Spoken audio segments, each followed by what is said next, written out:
The fear and greed index is dropping. Bitcoin isn't behaving quite as cyclically as we expected. We're simply in a very, very difficult situation again right now. We're currently seeing larger sales from whale addresses, but on the other hand, we also have charts that actually indicate a rather bullish tendency for altcoins at the moment. We're simply at a turning point right now, and that's something we need to discuss. But before we continue, friends, go ahead and leave a like or a comment so this video can reach as many people as possible. I'm really grateful for your support. Yes, with Bitcoin, we've actually gone even lower. Against all expectations, we've really formed a lower low and another lower low here. That wasn't our primary scenario either. We actually thought we'd see a turnaround at around $112,000, but we dropped even lower and have now stabilized pretty well at around $111,000 to $112,000. You just have to say we also have a strong support zone here. In this area, there's a lot of liquidity, and some of that has now been tapped. But what you have to say is that clearly there's significantly more liquidity up here. Even if we look at the ratio here, it's clear that it would be much more worthwhile to see the price rise again now, because we could tap into much more liquidity there than at these current levels or to the downside. There's currently much more liquidity to the upside, but Bitcoin doesn't really seem to want to tap into that liquidity right now. What you also have to say now is that it kind of looks like this could be the next sideways phase, because just look at how we've moved so far. We formed a top, then a double top, then a sideways phase, then moved up, formed a top, a double top, sideways phase, and so on. Here it's exactly the same. Double top, then this sideways phase, and right now it also looks like we've just seen a double top here, and then it could move into this sideways phase. Somehow this at least reminds me a bit of the scenarios we've already had here, especially since we can also see that open interest is gradually decreasing. Open interest has already dropped by nearly $5 billion, and that also suggests that the initial euphoria is fading for now, and that we're now seeing a bit of a sell-off, with the trend shifting a little. At some point this phase has to come. It's just a normal part of the process. But we can also see that the current price structure is being governed solely by futures trades. So that means that all these leveraged positions are currently determining the price. That's also why Bitcoin is so volatile. But it would be much better if we saw open interest along with additional spot purchases. That would push us upward much more sustainably and would actually be a much stronger signal for Bitcoin. But that's not the case at the moment. Currently, it's these futures positions that are determining price discovery, and this graphic here is also super interesting because it shows us the trend of accumulation by wallets. Even the larger wallets, those holding between 1,000 and 10,000 bitcoins and so on, even they are currently selling to some extent. So they're not accumulating right now either. Instead, they're slowly pulling out liquidity, and that kind of suggests that things might get a bit more corrective. Maybe we'll see another sideways phase, because when the bigger players are selling, that's usually what happens. But the ones selling the most are still the smaller wallets with 1 to 100 bitcoins, although it would be much better to see if only they were selling. But if the smart money is also selling now, you should be prepared for a correction.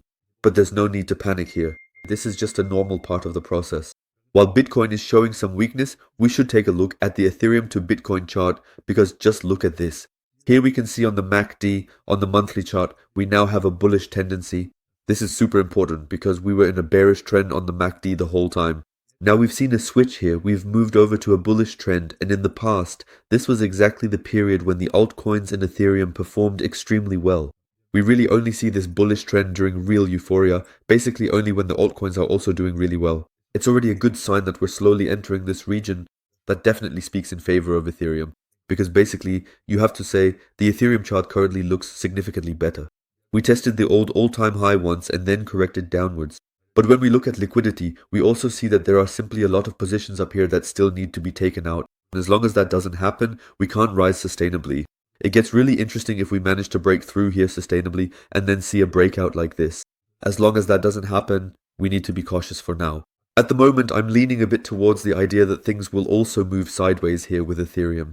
However, if we get a daily close above this zone at $4,730, if we get a daily close above here, I could imagine that this would be a signal for a move towards $5,000. That would be my confirmation.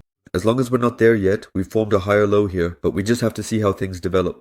At the moment, everything is still possible, and right now it's not possible to say anything precise about Ethereum. That's why my estimate for Ethereum is somewhat neutral for now, and I'm waiting to see the next moves. Because this upward trend in Ethereum, we've also shown it to you in the trading group. We signaled it to you because, as you can see, the signal came on August 25th. In this area, we buy Ethereum and then initially aim for a breakout. Here you can see the update. Take a look at what happened with this position. we hit our entry perfectly and saw a very, very strong increase, and now we've already taken partial profits here. I mean, the whole thing was traded with a 30 times leverage, and that's why I've been able to make good profits with Ethereum at the moment. And here I just have to tell you, if you also want to see these signals and all these market updates, come join our trading VIP group. Everything you need to know is in the description. Especially this move in Ethereum, it's kind of nice and it's all cool and everything. But the big problem we have here is that Ethereum is too volatile. Today Ethereum goes up 10%, tomorrow it loses 7% again. Then it goes up $400 again, and 2 days later it drops $300 again. And this volatility just doesn't lead to money being shifted into the altcoins. It doesn't bring retail investors back in a big way, because this doesn't trigger any huge euphoria right now. That's a bit problematic when you look at the whole thing in relation to the altcoins, because I keep seeing the question, Ethereum is so high right now. Take a look at the other altcoins. Nothing is flowing in and this and that. So of course people start to worry again. But you should take a look. When did the altcoins really perform well? Last year, we saw a big surge in the altcoins. That was from September, and last year in September we also saw interest rate cuts. After the interest rate cuts, things didn't take off right away. There was a brief corrective phase, a bit of sideways movement, but after that we had a really nice upward trend. That's how it was with the altcoins because there are risk-on and risk-off areas. Risk-on areas are exactly those areas where investors are more likely to invest in risk assets. This often happens quickly after an interest rate cut because that's when fresh liquidity flows back into the market. We can see exactly the same thing in the Russell 2000 chart.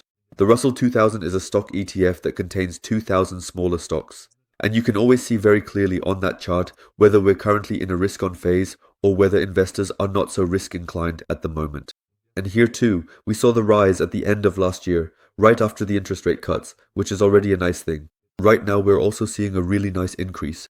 And we can also see that the Russell 2000 is finally showing real strength again compared to the S&P 500 for the first time in a while. And that's super important because it means we're definitely starting to move toward a situation where there's money for risk assets, where wealth is gradually being shifted more and more into smaller altcoins. In addition, the Trump Media Group is planning to set up a CRO token reserve. Specifically, they need 6.4 billion CRO tokens for this. That's quite a significant portion of the supply. With this, they really want to build a strategic reserve of the CRO token. Very interesting, to be honest. I wouldn't have expected them to collaborate with Crypto.com since it's simply an exchange, or that Trump's company would invest here. That's interesting. And to be honest, I don't really know what to make of it because you always have to be a bit cautious with exchange tokens in general. But it's interesting, no question about it, because you can see that bigger and bigger investments are being made in the crypto market overall. Just like his son Eric Trump announced that he would invest multi-million dollars in Polymark. Really interesting, because you have to say, Polymark is still one of the crypto platforms that actually has a real use case. Polymark is simply a website built on the blockchain where you can place bets and everything is completely transparent and extremely interesting. I mean, it's a platform where you can just bet on whether Zelensky will show up in a suit next time or just in sweatpants again. That's just damn awesome. Just like Sharplink, which has put another $250 million into Ethereum. We can see that investments from companies are staying stable, and in some cases they're even being expanded a bit. It's very interesting because from a long-term technical perspective, that's obviously a good sign for us. Just like how the US is now planning to store important data on the blockchain. Statistics, data, documents at the government, and whatever else. That's just a huge amount. There are an incredible number of things waiting there. And all of that is supposed to be put on the blockchain in the future and stored there. Of course, the advantage is that it can't be tampered with and everything can be traced. And that's incredibly valuable, and it's actually the greatest power that blockchain has given us. And the fact that we're seeing such mass adoption here is also extremely positive. Also, next week Trump's new coin is coming out. And I think we shouldn't kid ourselves. Last time things didn't go all that well with the meme coin and so on. It really wasn't that great. With the coin world Liberty Finance, things might look a little different. I haven't looked closely at the token distribution yet. I'm sure it's going to be pretty crappy again, but you have to admit, Trump's company, World Liberty Finance, is heading in a really interesting direction. They have their own stablecoin, which already has a ton of use cases even though it's not really live yet. Of course, they have an insane team with really experienced people, plus regulation is already on his side. I mean, who would want to regulate Trump's company if Trump is the president? On top of that, the company has already made some extremely interesting investments in Ethereum and so on, where they got in at much lower prices. That's why the company is already in a pretty strong position right now. And I think you just have to say, something like this could once again unlock a bit of retail interest. Let's see if this launch goes better than his meme coin. Yeah, let's stay curious. With that, see you next time, friends. Ciao.